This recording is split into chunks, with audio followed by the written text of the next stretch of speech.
How's it going, Rhino fans? PerroGatoReviews back on Marvel Select Rhino. Brother Cat wasted no expense on buying both him and Marvel Select Venom at a comic book store. It was our first time there, and this was the only Rhino left. There was two of them. Some guy took the other one. We got lucky in finding this one. Well, it was at Bedrock City Comics Company. It was the first time there. It was awesome. In fact, I want to work there. Yeah, if you're watching this, Bedrock City Company, I'm available. What? Anyway, on to the figure. Yeah, that's right, we got him. You can see all the different detail they put on him like an actual Rhino. I never seen that before. In fact, this is our only good scaled Rhino. In fact, we'll show you size comparison later, but you can see all the detail that went into this, all the paint applications that made it look like an actual Rhino. You can see the little, what do you call these? Huh? Folds, I guess. Folds?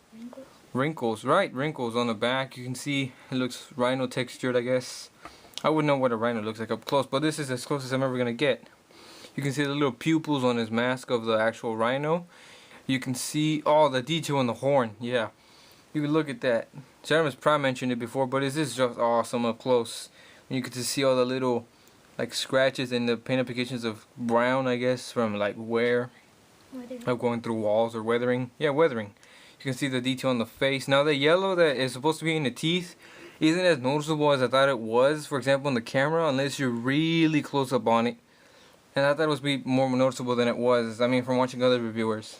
But I guess, I don't know, maybe he's chewing on gum. I don't know. Don't rhinos eat grass or something? Whatever. Anyway, articulation on this guy is pretty standard for Marvel Select, but it's alright. His head goes up and down on a neck joint, which is pretty good. It goes side to side and up and down. He has ball jointed arms that go in and out, but no bicep. But he does have an elbow, a swivel at the elbow, goes up and down, in and out. But it is loose in a way that you move it side to side, but more stiff in the way you move it up and down.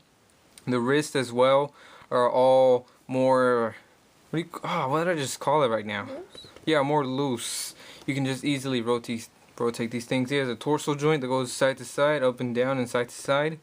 He has no waist. His legs kinda, you have to twist to go in and forward and back, and he can go in and out naturally. He has a swivel in the knee, one point that barely goes 90 degrees, but not really. And he has a swivel at the leg, or at the foot, or the Rhino foot, I guess.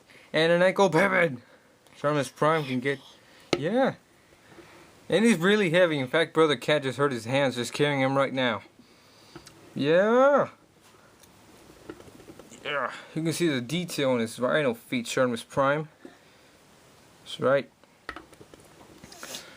Alright, size comparison. We're bringing the Marvel Select Spider-Man, which is the ideal Spider-Man to have alongside this Rhino right now. You see right now, he stands right there just above his elbow, or at least up to his bicep. And now we're bringing the only Rhino we used to have before this Rhino, and I'm gonna have to put this camera down. This is from the Spider-Man 3 movie wave Rhino, based on the video game. This was our only Rhino that we ever had. I mean, we bought it back in 2007, back when Spider-Man 3 came out, and I thought it was awesome back then. But just now, I mean, size comparison, it's like 3 or 4 inches just taller than him. And now for another one is Marvel Universe Black Suit Spider-Man. For an average 3-inch figure, you can see how it reaches him just above the knee, almost over the top of the leg, but not really. You can see how small they are, and see he's alright in scale. He's terrible in scale. He's big and gigantic. So far, our biggest figure that we have. If you want to look at the packaging, we'll go over that really quickly. I know some people don't like looking at the packaging in the beginning of the review and just skip through it, so I thought I might as well do it in the end. We'll take Rhino out. It has Rhino on the sides of the box.